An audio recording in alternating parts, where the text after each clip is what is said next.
ప్రభు యొక్క ఘనమైన నామాన్ని బట్టి ప్రతి ఒక్కరికి వందనాలు చెల్లిస్తూ ఉన్నాను.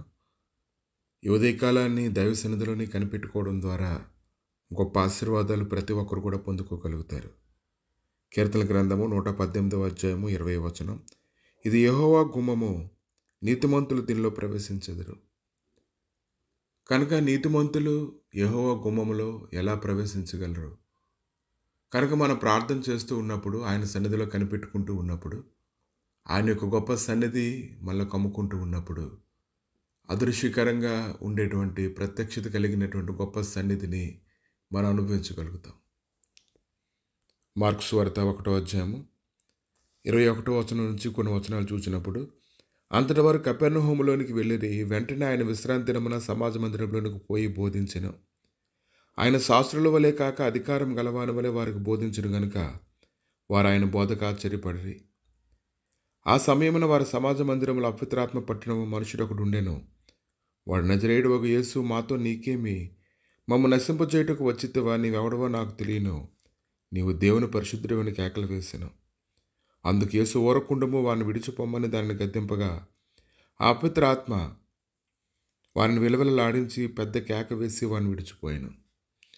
సమాజ మందిరంలో అంతవరకు అనేక మంది ప్రకటించి ఉండొచ్చు, కానీ ప్రభు అయినటువంటి యేసుక్రీస్తు ఆ సమాజ మందిరంలో ప్రకటిస్తూ ఉన్నప్పుడు సాదాసీదాగా అయితే అతడు ప్రకటించలేదు, కానీ చాలా శక్తివంతంగా అతడు ప్రకటించడాన్ని ప్రతి ఒక్కరు కూడా చూసినప్పుడు వారు ఆశ్చర్యపోయారు. ఇంకా అపవిత్ర ఆత్మలు ఆయన గద్దిస్తూ ఉన్నప్పుడు వారిని విడిచిపెట్టిపోవడాన్ని చూసి ప్రతి ఒక్కరు కూడా ఆశ్చర్యపోతూ ఉన్నారు. నిజానికి యేసు ప్రభు ఆ సమాజ మందిరపు గుమ్మం యొద్దకు వెళ్ళి ఆ లోపల ప్రవేశించి అక్కడ నిలవబడి లేఖనాలు ప్రకటిస్తూ ఉన్నప్పుడు జరుగుతున్నటువంటి గొప్ప కార్యాలను కానీ మనం గమనించినట్లయితే చాలా ఆశ్చర్యం కలుగుతూ ఉంది. ఆ రోజు ఆ గుమ్మంలోనికి ప్రవేశించినటువంటి వారందరూ కూడా దేవుడి యొక్క గొప్ప మహత్యాన్ని చూడడాన్ని మనం చూస్తూ ఉన్నాము. వెంటనే ఆయన్ను గురించిన సమాచారము త్వరలో గలిలయ ప్రాంతం అందంతటా వ్యాపించెను. ఆయన గుమ్మంలో అడుగుపెట్టినప్పుడు, దేవుని యొక్క గొప్ప ప్రత్యక్షతను అతను ప్రకటించినప్పుడు ప్రతి ఒక్కరికి కూడా అది వ్యాపించడాన్ని మనం చూస్తూ ఉన్నాము. తర్వాత మార్కు సువార్త 1వ అధ్యాయం 29వ వచనం నుంచి చూస్తూ ఉన్నప్పుడు, వెంటనే వారు సమాజ మందిరంలో నుండి వెళ్ళి యాకోబుతోనూ యోహానుతోనూ సీమోను ఆంద్రేయను వారింట ప్రవేశించిరి.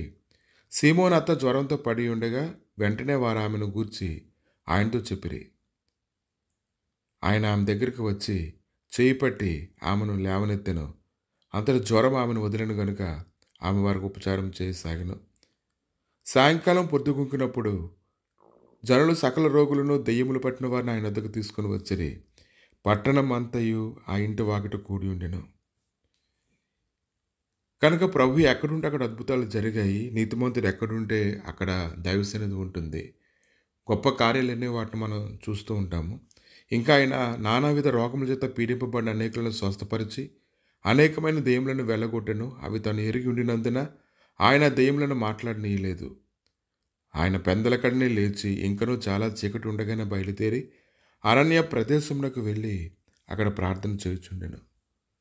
కనుక ఇదేనా నీతిమంతుడైనటువంటి ప్రభువు ప్రకటిస్తున్నటువంటి ప్రతి మాట కొరకు ఆయన గుమ్మం గడపల యొద్ద ఎవరైతే కనిపెట్టుకొని ఉంటారో నిజముగా ఆయన ప్రత్యక్షతను పొందుకొని లోనికి ప్రవేశిస్తారు.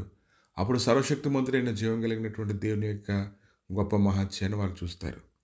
కనుక మనం కనిపెట్టుకొని ఉంటే మనం ఎంతగానో కనిపెట్టుకొని ఉంటే ఖచ్చితంగా దేవుని కార్యాలు మన జీవితంలోని జరుగుతుంటాయి. మన ఇష్టం కాదు, మన ఆలోచన కాదు, మన భక్తి కాదు, కానీ ఆయన సన్నిధిలోని వినయంగా ఉండడం ద్వారా అనేక సంగతుల్ని మనం నేర్చుకోగలుగుతాం.